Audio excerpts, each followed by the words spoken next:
1971 की लड़ाई में इंडियन आर्मी ने पाकिस्तान को बहुत ज्यादा परेशान कर रखा था।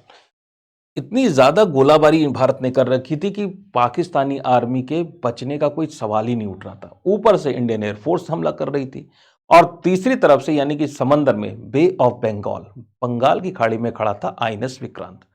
आईएनएस विक्रांत जो हमारा एयरक्राफ्ट कैरियर है, ये एग्जैक्टली बांग्लादेश के सामने खड़ा था, बांग्लादेश के वाटर में।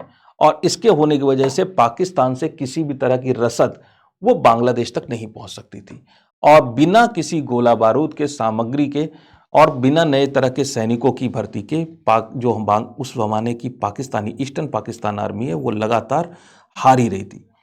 पाकिस्तान की आर्मी को यह पता था, वहां की जो बॉसेस थे उनको पता था कि जब तक आईएनएस विक्रांत को इस जगह से हटाया नहीं जाएगा तब तक जो इस युद्ध को जीतना संभव नहीं है। और अगर आईएनएस विक्रांत को डुबो दिया जाए तो एक नया रास्ता ओपन हो जाएगा जिसके जरिए पाकिस्तान अपने नए सैनिकों को उनकी सप्लाई जो है वो बांग्लादेश में बढ़ा सकेगा और इस युद्ध को लंबा खींचा जा सकेगा ताकि अमेरिका जैसी महाशक्तियां आगे चल के युद्ध विराम घोषित कर दें और जो स्थिति जहां पर है वहीं की वहीं रह जाए। तो इस पूरी के पूरे सेट को सही करने के लिए पाकिस्तान के लिए बहुत ज्यादा जरूरी था कि आईएनएस विक्रांत को डुबोया जाए। और इस मिशन को अंजाम देने के लिए पाकिस्तानी नेवी ने अपनी एक पनडुब्बी भेजी, सबमरीन, नाम था पीएनएस गाजी। पीएनएस गाजी को खबर थी कि इस वक्त आईएनएस विक्रांत विशाखापट्टनम के बंदरगाह में खड़ा हुआ है। इनका प्लान था कि विशाखापट्टनम के बंदरगाह पे जाएंगे, वहां अपनी माइंस बिछाएंगे और जब भी आईएनएस विक्रांत वहां पे निकलेगा तो माइंस के संपर्क में आएगा और वो वहीं पर डूब जाएगा। प्लान अच्छा था, लेकिन इंडियन नेवी को इसकी पहले से ही खबर थी और इंडियन नेवी ने पीएनएस गाजी का स्वागत करने के लिए आईएनएस राजपूत नाम का जहाज वहां पे तैनात कर रखा था। तो जैसे ही पीएनएस गाजी विशाखापट्टनम के बंदरगाह के पास पहुंची, आईएनएस राजपूत के जो डेप्थ चार्जेस हैं और जो इन्होंने माइंस बिछा रखी थी उनके संपर्क में पीएनएस गाजी आ गई और पानी के अंदर ही इसमें विस्फोट हो गया। अपने सारे ऑफिसर्स और सेलर्स के साथ ये पनडुब्बी हमेशा के लिए विशाखापट्टनम के उस छिछले समंदर में डूब गई। और आज भी इतने साल, 55 सालों के बाद भी इस पनडुब्बी का मलबा वहीं विशाखापट्टनम के बंदरगाह के सामने पड़ा हुआ है, पानी के अंदर। तो ये बहुत बड़ी जीत थी भारत के लिए। इसके बाद ये 4 दिसंबर के आसपास ये पनडुब्बी करीब पानी में डूबी थी और 16 दिसंबर को पाकिस्तान की पूरी सेना ने भारत के सामने आत्मसमर्पण कर दिया। तो ये इंपॉर्टेंट लेसन था इंडिया के लिए भी कि अगर हमारे जो एयरक्राफ्ट कैरियर वो बहुत ज़्यादा वर्नेबल है, उनको बहुत ज़्यादा सेंसिटिव है, खासकर कैसे शैलो वाटर में, क्योंकि वहाँ पर वो ज़्यादा मूवमेंट नहीं कर सकते। और इस तरह के जो नेवल असेट्स हैं, जो भारत के नेवल असेट्स हैं, जितनी प्रॉब्लम उनको, जितने ज़्यादा सेंसिटिविटी उस ज़माने में थी, वही सारी वर्नेबिलिटीज़ आज भी उनके साथ है, वही सारी समस्याएं आज भी हैं। और तब केवल पाकिस्तान था और अब पाकिस्तान का साथ देने के लिए चीन जैसे देश भी आ गए। यानी कि जितना खतरा हमारे नेवल एसेट्स को पाकिस्तानी सबमरीन से, उससे ज़्यादा खतरा इस वक्त हमें चाइना की सबमरीन से। ये भारत की सरकार बहुत अच्छी तरह से जानती है। इसलिए लगातार भारत इस छिछले पानी में, शैलो वाटर में काम करने के लिए, पनडुब्बियों को ढूंढने के लिए, उनको नष्ट करने के लिए नए तरह के शिप्स बनाता जा रहा है, नई तरह की बोट्स डिजाइन कर रहा है। इन बोट्स को anti submarine warfare shallow watercraft कहा जाता है।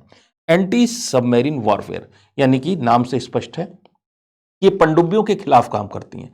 शैलो वाटरक्राफ्ट यानी ये गहरे जल में नहीं, इनके अंदर कैपेबिलिटी है, ये बोट्स हल्की होती हैं और इस वजह से ये हल्के, कम गहरे पानी में ही जाकर काम कर सकती हैं। तो ऐसी स्थिति में नई नई तरह की बोट्स, नए नए तरह के हम एएसडब्ल्यू शैलो वाटरक्राफ्ट को बनाते जा रहे हैं और इस क्रम में एक नया एएसडब्ल्यू हमारा बनकर तैयार हुआ है। नाम है उसका आईएनएस अंजादीप। आईएनएस अंजादीप ये एएसडब्ल्यू शैलो वाटरक्राफ्ट है और इसका मोटो है अन्विष्य शत्रुन विजया सदा, यानी शत्रुओं का अन्वेषण करो, उनकी खोज करो और सदा विजयी रहो। बिल्कुल सही मोटर रखा है इंडियन नेवी ने। शत्रुओं की खोज करो, पनडुब्बियों की खोज करो, उनको नष्ट करो और सदा विजयी रहो। इस जो शैलो वाटरक्राफ्ट है हमारा, इसका निर्माण कलकत्ता में हुआ है। कलकत्ता में नॉर्मली इसका निर्माण garden reach ship builders and engineers ने किया है। अच्छा, इतनी इंपॉर्टेंट बात है कि 80% से ज्यादा कंपोनेंट्स इस शिप के भारत में ही बने हैं। यानी कि पहली खास बात कि इसमें टेक्नोलॉजिकल एडवांसमेंट भारत का हो रहा है। भारत के इंजीनियर्स नई चीजें सीख रहे हैं। दूसरी खास बात, ये करीब करीब 790 करोड़ के आसपास ये शिप बनकर तैयार हुआ है। 790 करोड़ रुपया अगर हमने कहीं बाहर से ये सारे कंपोनेंट परचेज किए होते तो हमारी इंडियन इकोनॉमी से पैसा बाहर चला गया होता। लेकिन चूंकि इसके 80% से ज्यादा कंपोनेंट इंडिजीनियस हैं, भारत में बने हैं, मेक इन इंडिया के तहत, इस कारण ये सारा का सारा पैसा जो 790 करोड़ के आसपास का रुपया है, उसका बहुत बड़ा हिस्सा आज भी इंडियन इकोनॉमी के अंदर ही सर्कुलेट कर रहा है। तो इस क्राफ्ट को बनाने से इंडियन इकोनॉमी आप कह सकते हैं कि एक तरह से पहले से ज्यादा स्ट्रांग हो रही है। यही खास बात है मेक इन इंडिया की, आत्मनिर्भर भारत की। इस शैलो वाटर क्राफ्ट की कई सारी खास बातें हैं। इसका नाम है अंजा द्वीप, और अंजा द्वीप जो है, जो हमारा जो गोवा है, गोवा यानी कि अरब सागर में एक छोटा सा आइलैंड है, उस आइलैंड का नाम है अंजा द्वीप। अंजा द्वीप नाम के छोटे से आइलैंड के नाम पर इस शिप का नाम रखा गया है। तो ये शिप जो है हमारे अरब सागर के छोटे से द्वीप अंजा द्वीप के नाम पे बनाया गया है। ये इसको हम लोग इनको नेवी नॉर्मली कह रही है कि ये डॉल्फिन हंटर है। बड़ा अच्छा नाम सेलेक्ट किया है नेवी ने, डॉल्फिन हंटर। जिस तरह से डॉल्फिन किसी भी तरह के पानी में, नॉर्मली डॉल्फिन शैलो वाटर में शिकार करती हैं, छिछले पानी में शिकार करती हैं, मछलियां पकड़ती हैं, अपने अपनी प्रे को वहां पे पकड़ती हैं। और ये डॉल्फिन जो है, इनके पास एक सिस्टम होता है जिसको सोनार कहते हैं, जिसको साउंड नेविगेशन एंड रेंजिंग भी कहा जाता है। साउंड नेविगेशन एंड रेंजिंग यानी अल्ट्रासोनिक वेव्स, पराध्वनि तरंगों की सहायता से ये अपने शिकार का पता लगाती हैं और उसको डिटेक्ट करने के बाद किसी भी तरह का पानी हो, छिछला हो, गहरा हो, साफ पानी हो या मटमैला पानी हो, उसमें ये अपनी मछलियां या अपने शिकार को कैप्चर कर लेती हैं। बस उसी तरह से अंजा द्वीप भी हर तरह के पानी में अपने सोनार के जरिए, इसमें भी लगा है हमारे अंजा द्वीप में सोनार, बिल्कुल डॉल्फिन से इंस्पायर्ड सोनार सिस्टम अंजा द्वीप में भी लगाया गया है। और अंजा द्वीप भी अपनी साउंड नेविगेशन एंड रेंजिंग यानी अल्ट्रासोनिक तरंगों की सहायता से पनडुब्बियों का पता लगाता है, और पनडुब्बियों को पता लगाने के बाद अपने डेप्थ चार्जेस, रॉकेट्स और अलग अलग तरह की जो इसके अंदर जो टॉर्पीडोज हैं, उनके जरिए जो है पनडुब्बियों को नष्ट कर देता है। और इस तरह से ये हमारे कोस्टल एरिया का सैनिटेशन कर देता है। पनडुब्बियों की खोज करने के लिए, करीब करीब उनको पीछा करने के लिए इसकी स्पीड भी बहुत ज्यादा है, 25 नॉट की टॉप स्पीड से चलता है। यानी कि नॉर्मली जो सबमरीन्स होती है, पनडुब्बियां 25 नॉट से धीमी गति पे चलती हैं, जबकि ये शिप 25 नॉट से तेज गति से चलता है। तो कहीं भी सबमरीन हो, पहले ये अपने सोनार के जरिए उसको डिटेक्ट करेगा, और उसके बाद एक बार अगर पनडुब्बी को डिटेक्ट कर लिया इस शिप ने, तो उस पनडुब्बी का फिर बचना लगभग नामुमकिन हो जाएगा, चाहे वो पाकिस्तानी सेना की पनडुब्बी हो और चाहे वो चाइनीज नेवी की पनडुब्बी हो। तो ऐसी स्थिति में हम देखते जा रहे हैं कि जैसे जैसे वक्त बीतता जा रहा है, हम एक तरफ मेक इन इंडिया के तहत नई नई चीजें बना रहे हैं, हर गुजरते महीने के साथ हमें सुनाई पड़ता है कि या तो हमारे पास एक नई न्यूक्लियर पनडुब्बी आ गई, न्यूक्लियर यानी न्यूक्लियर एनर्जी से चलने वाली सबमरीन, जैसे कि आईएनएस अरिहंत।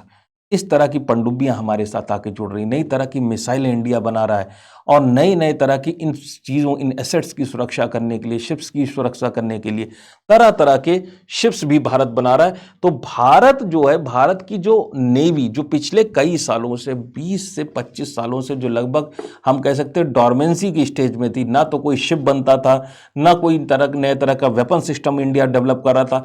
हमारी आर्मी और नेवी थोड़ा सा, हम कह सकते हैं पूरी तरह तो नहीं, लेकिन हाँ थोड़ी तरह से हम कह सकते हैं कि उसमें इक्विपमेंट के लेवल पे बहुत कमजोर हो गई थी। लेकिन अभी दिखाई पड़ रहा, पिछले कई सालों से दिखाई पड़ रहा कि चाहे वो इंडियन आर्मी हो, चाहे वो इंडियन नेवी हो, या हमारी एयरफोर्स हो, राफेल से लेकर के आईएनएस अंजा द्वीप जैसे जो एसेट्स हैं, इनको इंडियन जो हमारी जो वार मशीन है उसमें इंटीग्रेट किया जा रहा है। और हमारी जो सेनाएं हैं, चाहे वो थल सेना हो, चाहे वो हमारी जल सेना हो, और चाहे वो वायु सेना हो, हर गुजरते महीने में पिछले महीने से ज़्यादा ताकतवर, शक्तिशाली होती जा रही हैं।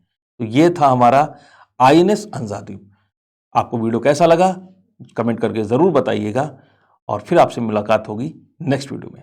तब तक के लिए धन्यवाद।